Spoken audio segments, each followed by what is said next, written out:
Hey everyone, welcome back. In this video, I'll show you how to fix the 7-Eleven barcode not showing in the app.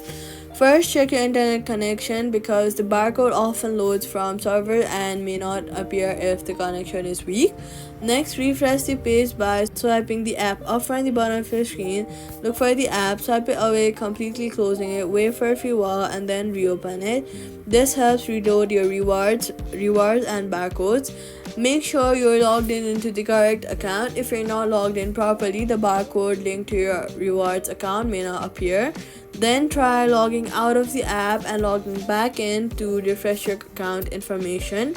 Also, head over to your App Store or your Play Store and make sure that the 7-Eleven app is updated to the latest version, since outdated apps sometimes fail to load barcodes or coupons.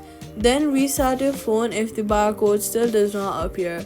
If the problem persists, long press on the app icon, remove app, delete app, then delete the app. Then go to the App Store, search for 7-Eleven and reinstall it again. That's how you fix the 7-Eleven barcode not showing in the app. If you found this helpful, do not forget to like and subscribe.